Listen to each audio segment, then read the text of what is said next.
Thank you very much, everybody. It's a big day for a lot of reasons, and it's an honor to have you in this very nice venue across the street from the White House. And thank you all for being here as we take a major step to ensure the United States is fully prepared to welcome the world to Los Angeles for the 2028 Summer Olympic Games. Very exciting day of my life when we got nominated and we ultimately got it. And I didn't think I'd be here for the games in this capacity, but it worked out that way. So I'm very happy about that. I had no idea that was going to happen. When we got it, I said, it's too bad I won't be president then, but sort of we took a very circuitous route, didn't we? In my first term, we were instrumental in helping the city of Los Angeles win the bid to bring the Olympic torch back to American soil. And today I will sign an executive order establishing the White House Task Force on the 2028 Summer Olympics, mobilizing the entire federal government to ensure the games are safe, seamless, and historically successful. It's going to be amazing. I think it's going to be amazing. America is a nation of champions, and in July 2028, we'll show the world what America does best, and that's win. We're winning like we have never won before. You see that all the time. A year ago, we were not a country that was doing well, and now we're the hottest country anywhere in the world. I want to recognize several members of the task force, including our great Vice President, J.D. Vance. J.D., thank you very much. Thank you. Our equally great Attorney General, Pam Bondi. Pam, thank you very much, Pam. Secretary of Homeland Security, Christy Kerr. Christy Kerr. Do you know who Christy Kerr is? She's a friend of my great golfer. Christy, no, she's a better golfer than you. That's the only thing, but you're better at a lot of other things. But I want to thank you for being here, for doing an unbelievable job, really an unbelievable job. FCC Chairman Brendan Carr. Brendan, thank you. Thank you, Brendan. Doing a great job. White House Chief of Staff Susie Wiles, most powerful woman anywhere in the world. She's rated the most powerful woman in the world, and I agree with that. And Deputy Chiefs of Staff Stephen Miller. Stephen, thank you. What happened to Stephen? We never want to miss Stephen. He's an MVP candidate. Dan Scavino, another MVP. James Blair, Taylor Budovich, and Nick Luna. Thank you all. Great group of people. They're going to be very much involved. I also am grateful to be joined by two of Team USA's strongest and fastest competitors, retired gold medalist and gymnast and member of the LA 28 Athletes Council, Nastasha Lukin. Nastasha? How are you, Nastasha? Good. I don't know you, but I've watched you. You're very talented. I would not want to do what you do. This is much easier, believe me. It's incredible what you've done, along with retired gold medal Paralympian swimmer and board member of the U.S. Olympic Committee, Brad Snyder. Brad, thank you very much, Brad. It's a great honor. Thank you. Chairman of the 2028 Olympic Games, Casey Wasserman, a friend of mine for a long time. Casey, thank you very much. Casey, great job. It's going to be amazing. LA's a little bit different place than it was when selected, but we're going to bring it back stronger than ever. I spoke to Casey about that. He said, nope, we're going to make it better than ever. It's going to be something that's going to make it even more important as a Olympic Games. It was an interesting conversation we had as the fires were raging. Is that right? And I appreciated that very much. And CEO Reynold Hoover. Reynold, thank you very much. Thank you very much. Great honor. I also want to welcome the chair of the U.S. Olympic Committee, Gene Sykes. Gene, thank you. Thank you, Gene, very much. And thank him for recently banning men from competing in women's sports. That's a big deal. Thank you very much. It's amazing the way I don't hear any applause for that when everyone feels it. It's a 97, don't worry about it. That's a 97-3. It's not 80-20, it's 97-3. But nobody wants to clap. It's crazy. The United States will not let men steal trophies from women at the 2028 Olympics, so we appreciate the fairness and everything else that you've shown. Also, With us today is LA 28 board member Reince Priebus and also Kevin McCarthy. I want to thank Kevin McCarthy and Reince. Thank you, Reince. And thank you, Kevin. And the LA Olympics is shaping up to be a wonderful moment for America. It's going to be incredible. It's so exciting. And with today's action, I'm directing the Department of State, the Department of Justice, the Department of Homeland Security, the FBI, the Secret Service, the Department of Transportation, and many other departments and agencies to use every tool at their disposal to ensure a fantastic, safe, and beautiful event. In 2028, the Olympics is bringing back our national pastime, baseball. Wow, that's great. With teams playing under the lights at the legendary Dodger Stadium, and it is legendary. It's beautiful, one of the most beautiful. Squash players will go head-to-head inside the world-famous Universal Studios. Triathletes will sprint beneath the sun shining down on Venice Beach. This will be one of the great venues. I mean, when you think of it, right? It's going to be so incredible. Soccer teams will face off at the legendary Rose Bowl. Sailors will race through the waters near the port of Los Angeles, and the opening ceremony will take place at the beautiful Memorial Coliseum, just like the Olympics of 1932 and 1984. That was something. Those were very important Olympics. 1932 was a very important Olympics, wasn't it, huh? For 8 straight consecutive summer games, no one has won more medals than Team USA, which is incredible. We want to keep it that way. Over the years, Team USA has won triple the number of Summer Olympic gold medals as the next closest country, and I'm confident that that's going to continue in 2028. That's an amazing achievement, by the way. Between the LA Olympics and the FIFA World Cup next year, we have the World Cup and we have the Olympics, got them both. It's a great time to be a sports fan in America. And maybe, I don't want to say most importantly, but it is a celebration of 250 years. We have our 250th anniversary also during the year. And it's going to be between the three of them. I think there'll be no other time that we've ever had in our history like that. So I'd like to ask the LA Olympics Chairman, Casey Wasserman, to say a few words. And I appreciate it very much, Casey. Great job you've done. Thank you very much.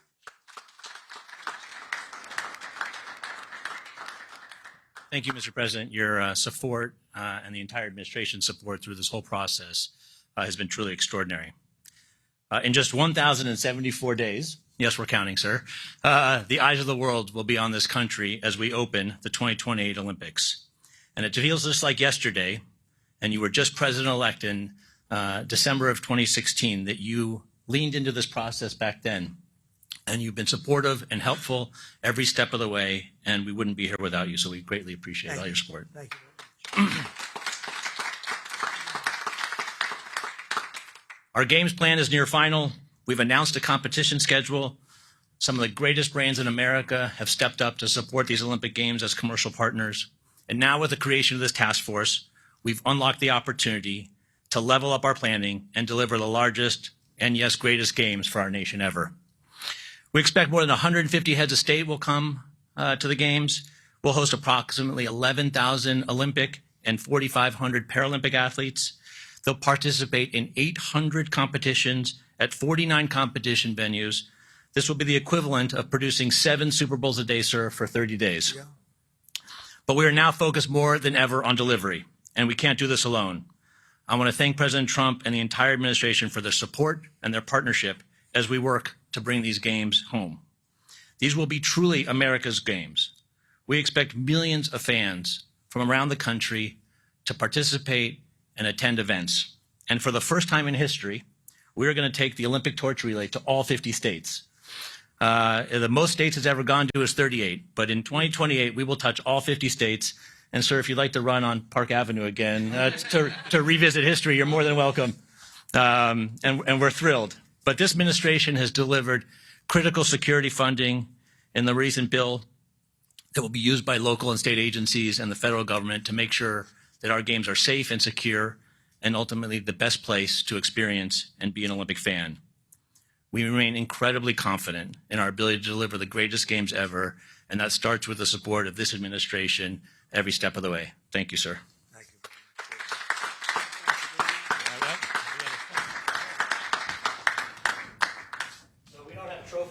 movement, but as you know, 1984 hosted the Olympics in Los Angeles, right. And someone we admired, President Reagan, both of us, presided over those, and you will preside over our games. So we have for you a full set of the 84 original medals. Wow.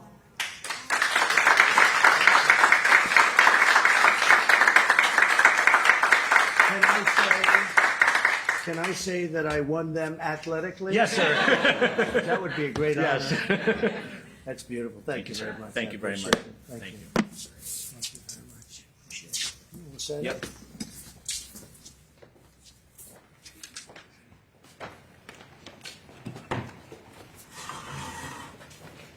Okay, come on around, everybody. This is a big one here.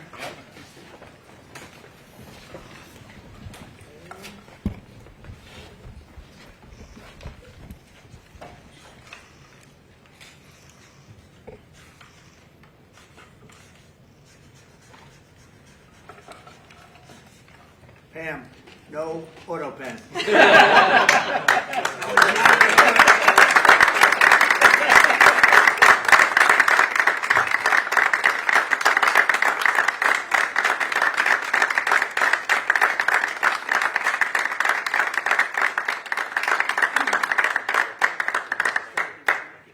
Fantastic. Thank you very much. Mr. President, Mr. President, Mr. President, Mr.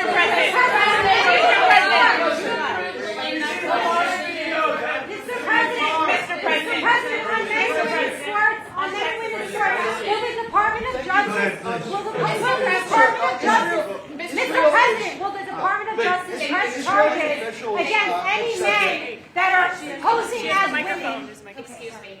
No, he called on me. Go ahead, please. Thank you, Mr. President. Do you still plan to follow through on your threat to impose 100% tariffs on all countries that purchase Russian energy, including China? Well, I never said a percentage, but we'll be doing quite a bit of that. We'll see what happens over the next fairly short period of time. But we'll see what happens. Yep. You know, they have a meeting tomorrow. We have a meeting with Russia tomorrow. We're going to see what happens. We'll make that determination at that time. Yeah, please go ahead. Thank you, Mr. President. Thank you for calling on me. Thank you, Mr. President. On Ukraine, President Zelensky just signed a law allowing for citizens age 60 and above to serve in the military. We've seen dozens of videos of young men being hauled into vans and dragged to the front lines against their will. And we've even seen videos of a young man with Down syndrome serving on the front line. You, when you campaigned, you said you wanted to see the people stop dying. A lot of people admired that statement. Now the people dying are elderly, mentally handicapped, and conscripts. So even if a ceasefire doesn't work out, why should Americans continue to fund a foreign military that's scraping the bottom of the barrel of its population like this? Well, you have to understand, very importantly, this is Biden's war. This is not my war. I'm here to get us out of it. It's a mess, and I'm here to get us out. I haven't heard that when you say about 60-year-old men and, et cetera. But this is Biden's war, and we're working very hard to get us out. I stopped 5 wars in the last 5 months, actually, and I'd like this to be the 6th, frankly, and that doesn't even include Iran with, obliterating their nuclear haul, because they would have had nuclear weapons within 2 months. But stopped a lot of wars. You just take a look at the ones just over the last 2 or 3 months. It's been amazing. This is the one I'm trying to stop. This is the one we're working hardest on. The other ones I stopped within a matter of days, almost every one of them, including India and Pakistan. And I could go over the whole list, but you know the list as well as I do. But this is the one we'd like to see. I haven't not heard that, but this is Biden's war. And it's a war that he got us into, or indirectly got us into. It should have never happened. It would have never happened had I been president. Yeah, next to you. Thank you, Mr. President. Would you support Israel reoccupying all of Gaza, as has been suggested by some Israeli officials? Well, I don't know what the suggestion is. I know that we are there now trying to get people fed. As you know, $60 million was given by the United States fairly recently to supply food, and a lot of food, frankly, for the people of Gaza that are obviously not doing too well with the food. And I know Israel is going to help us with that in terms of distribution and also money. We also have the Arab states are going to help us with that in terms of the money and possibly distribution. So that's what I'm focused on. As far as the rest of it, I really can't say. That's going to be pretty much up to Israel. Yeah, please. Go ahead, please. Thank you. On transgender athletes in the Olympics, back to the safety, especially of female combat boxers, will the Department of Justice considering pressing charges against any man that tries to masquerade as a woman coming into this country to beat up American athletes? And secondly, would your administration consider genetic testing so that these people can prove that they're actually women competing? Well, I think there is going to be a very strong form of testing as far as charges. I'd have to ask the Attorney General about that. I don't know. But there will be a very, very strong form of testing. And if the test doesn't come out appropriately, they won't be in the Olympics. Yes, ma'am. Please. Go ahead, please. White. Thank you. Mr. President, do you believe that the U.S. committee would have made this decision on men and women's sports if you weren't president? And do you believe that this decision will stay in place once you are no longer president? I think they probably would have, because it just seems to be an issue that most people feel should be. I can't really say. You could have asked Chairman Wasserman, but I would say that, there's a possibility. It could go either way if you really want to know the truth. I feel strongly about it. I ran a campaign, at least partially on that. That was one of the many issues that I talked about: open borders, the economy, taxes, all of the things. But that was certainly one of the issues. So I really can't. I really don't know. Could have gone either way. Please. Have you decided on a replacement for the Fed governor? For Fed governor, I'll be making that decision before the end of the week, and we'll either decide on one for permanence or the 4-month period, the term. There's a term of about a number of months. We have a couple of candidates. Everybody wants it. Okay, it's not a couple, but we've narrowed it to a couple of candidates, and we've also we're looking at the Fed chair, and that's down to 4 people right now. Very good. Well, I can tell you, because I've already said there's 2 Kevins and 2 other people. Okay, Brian. Thank you, Mr. President. This has to do with the safety aspect of the Olympics. What can you do as a president to ensure that Southern California, the greater Los Angeles area, is safe from any fire danger, that the state clears away brush in state parks, the reason why this last fire happened in Pacific Palisades? What can you ensure for that? Well, as you know, Brian, we have I've been fighting with them for a long time about allowing the water to come down from the Pacific Northwest, essentially. And we actually opened up that water pretty strongly. We got a lot of opposition from the governor, and we opened it up anyway, and the water is coming down. That we want it opened further. They have a lot of water. They send it out into the Pacific Ocean in order to protect the smelt. It's a little tiny fish that's not doing very well, especially when they don't have water. They really do badly, okay? But it's a fish, environmentally protected, even though it's in many other areas. I think they just use that as an excuse to smelt. You'll check that out. But I think it's just an excuse. They've got to allow full water, and they're working with Lee Zeldin is really helping us a lot. But they've got to allow the full complement of water to come down from the Pacific Northwest. There is so much water. If Gavin Newsom let the water come down, see the way I pronounced his name properly for a change, if this guy allowed the water to come down from the Pacific Northwest, they have so much water they don't know what to do with it. All of those sprinklers would have gone on. All of those people with those beautiful houses with sprinklers in the ceilings and with the water, the fire pumps outside, all that water, they didn't have any water because they wouldn't let the water come down. There's so much water there. At first, when I got involved with this issue in my first term, I said to the congressman, they took me up because they wanted to show me the fields where they could farm 10 times more product. You'd see 100 acres, and you'd see 1 acre or 2 acres, beautiful green. It's very vibrant soil, but they don't give it the water that it's entitled to. And I said, oh, they have a drought? I said, no, they told me we don't have a drought.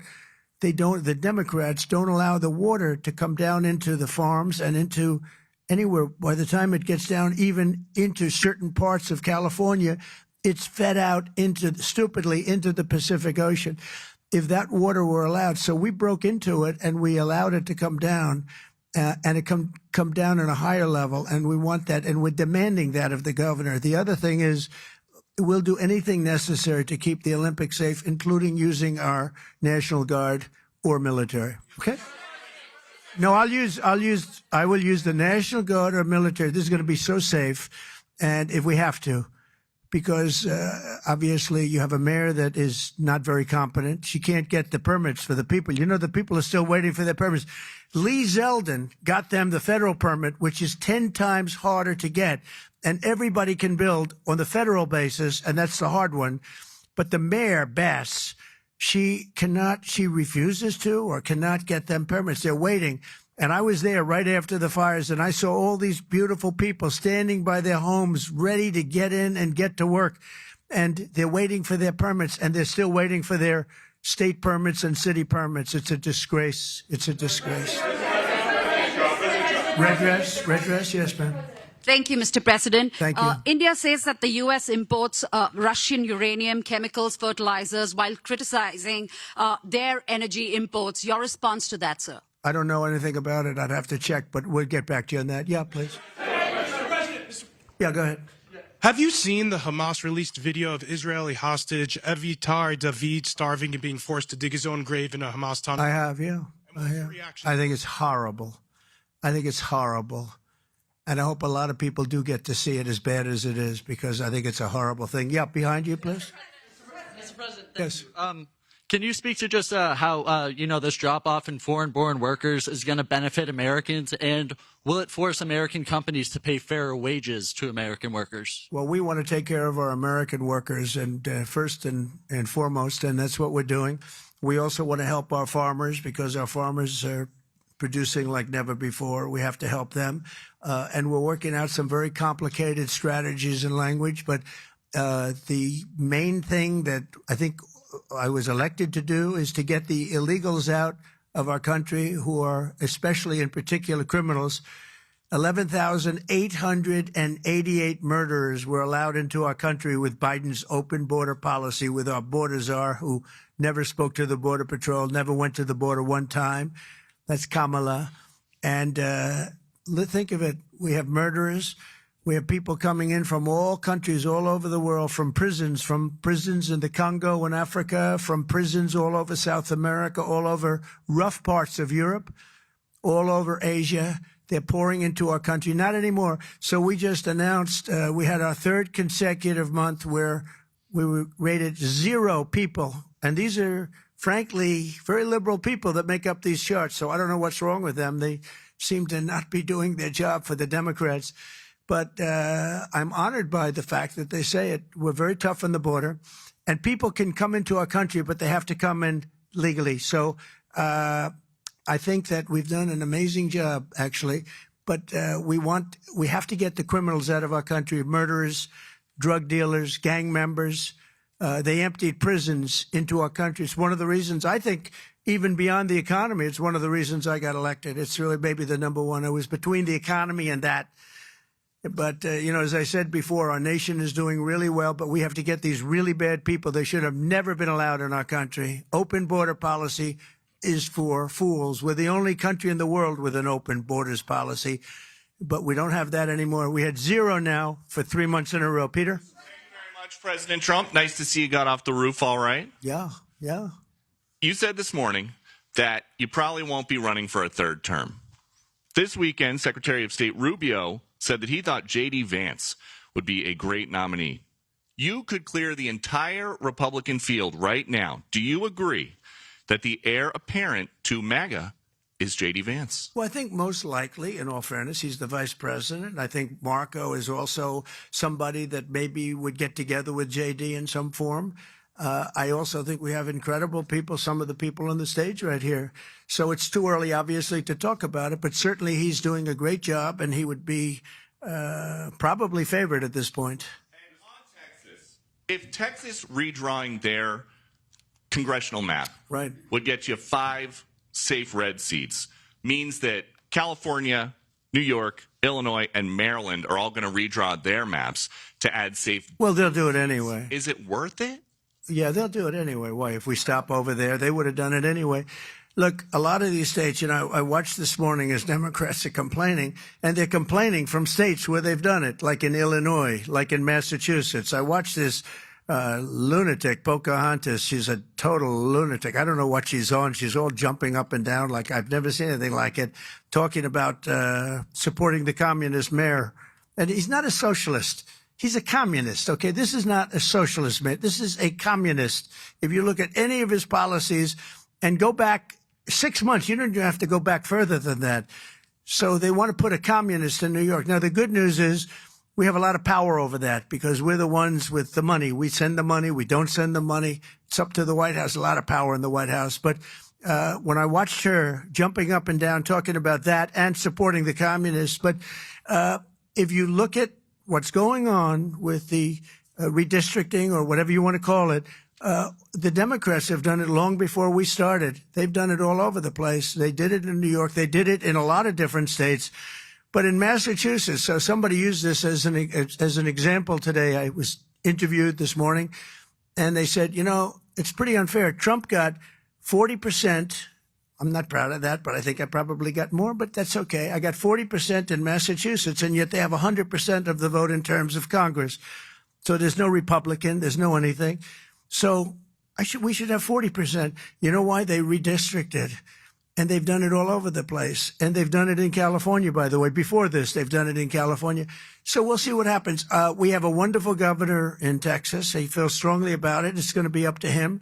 I think there's tremendous support for it. And, we've watched the Democrats destroy our country in 4 years. They've destroyed between their open borders that we talked about, transgender for everybody, all of the horrible things that they've done, high taxes, horrible medical provision for people. We've watched them destroy our country for 4 years, and people don't want that. And people in Texas, as you saw, I got the highest vote in the history of Texas. I love Texas. Texas likes me, obviously. But I got the highest vote, and that was checked out on the show. Did you see that? Where they checked it out, they said he actually did get the highest vote in the history of Texas, which disappointed them. They were very disappointed to hear that. But Texas is a place that's done very well with a free enterprise kind of an attitude, with the exact opposite of what's happening in New York with a communist mayor. And they know what they're doing, and they're doing the right thing. Yeah. Two questions for you. Mr. President, thank you. Texas Senator John Cornyn is asking for your help to force Democrats back to the state and hold them accountable. Do you want the federal government and the FBI to help locate and arrest these Texas Democrats who have left the state? Well, I think they've abandoned the state. Nobody's seen anything like it, even though they've done it twice before.